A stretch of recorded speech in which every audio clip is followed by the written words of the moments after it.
Hi, my name is Robert. Please read the comments in the About section of this video. It has valuable information and updates. My YouTube channel has a disclaimer video that I encourage you to watch. And please like, share, and subscribe. I hope you found what you're looking for. Thank you very much for watching. In this video, I want to give you the top 5 reasons why the heater in your automobile is not working. Let's get started.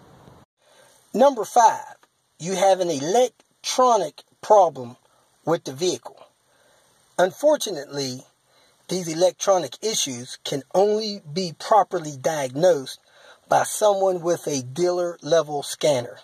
You get your entry level scanners, your intermediate level scanners, and your dealer level scanners. If something goes wrong with this electronic control unit or some kind of sensor in the system, you're not going to be able to diagnose it. You're going to have to take it to them, let them diagnose it, let them fix it, and reprogram the car.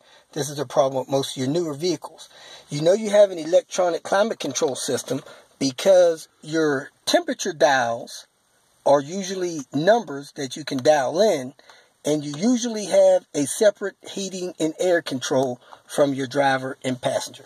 So, your number 5 reason, not usually likely, is going to be an issue with your electronic system in the car. Number 4, there is probably a mechanical issue with your climate control system, which would indicate that you have a bad blend door or you have a bad control servo in the system. Also related to these electronic systems, you often have electronic or electric motors that open and close. When you turn this thing to hot, an electric motor opens and lets more heat in. When you turn it to close, the electronic motor goes towards close.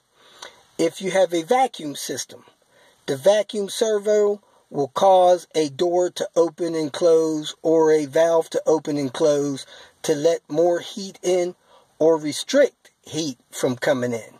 So your number 4 issue is going to be you have a physical breakdown in the system, and you probably have a bad blend door or you have a bad servo motor.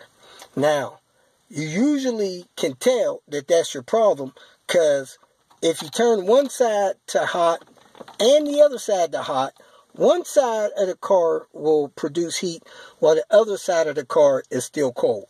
That indicates you either got a vacuum problem or an electrical motor problem. Again, sometimes that's hard to fix yourself. Number 3, as odd as this may sound, sometimes your blower motor is busted. I've seen people have situations where they're not getting heat or air in the car. They're complaining about it, but they don't realize their fan is broken.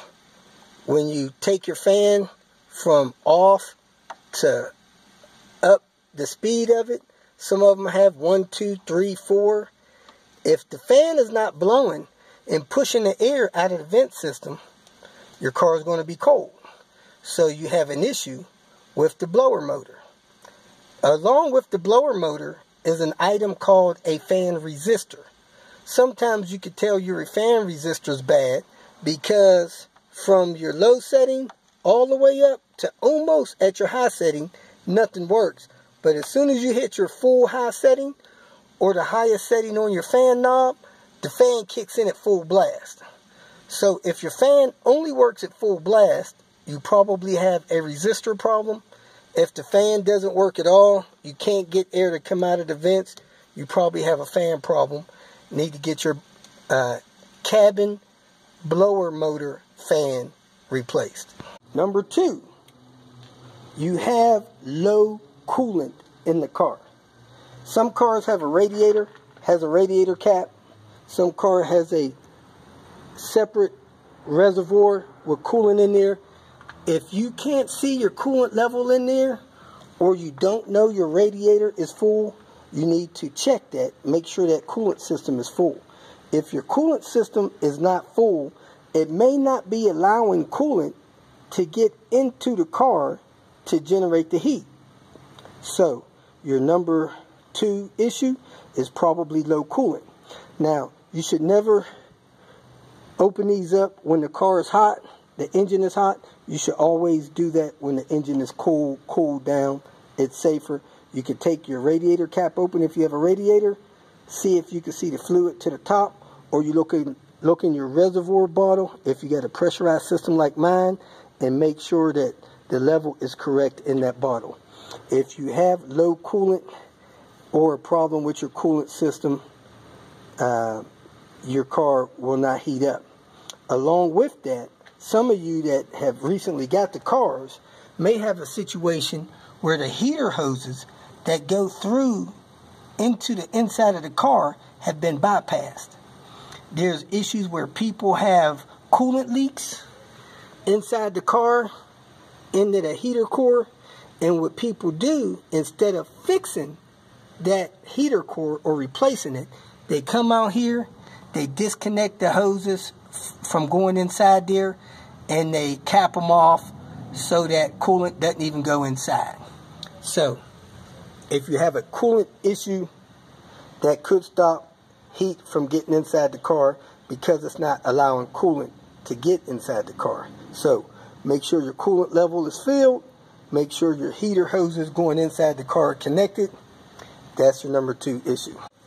Your number 1 issue for not getting good heat inside the car is your car has a bad thermostat. Now, thermostat's normally good for 5 years or so. If your thermostat is bad, it's stuck open, it's broken open, it will not let the engine heat the coolant up to a proper temperature. The proper temperature of your coolant running through your engine is around 200 degrees Fahrenheit, around 90 degrees Celsius.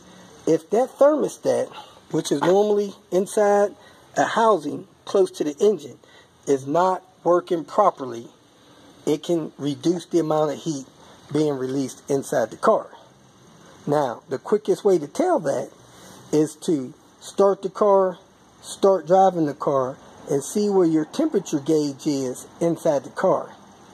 Unfortunately, some of your newer automakers with their newer vehicles, they don't even have a temperature gauge inside the car.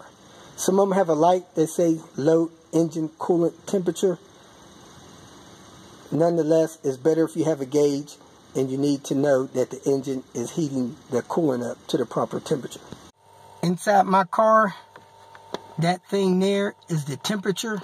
That is the gauge. When that gauge is not pointing straight across, I know that my coolant temperature is low. When I get in my car in the morning, I start the car, I wait until the engine RPM drops down to normal range, I shift my car and drive. Within 2 or 3 minutes, or 2 or 3 miles, my engine temperature is right across in the normal range. If your car is running cold because you got a bad thermostat and your engine's not heating up to the proper temperature, that will reduce the chances of you getting good heat inside the car. Now, there may be some kind of other weird circumstance that's preventing the inside of the car from heating up, but by far, these are the top 5 reasons.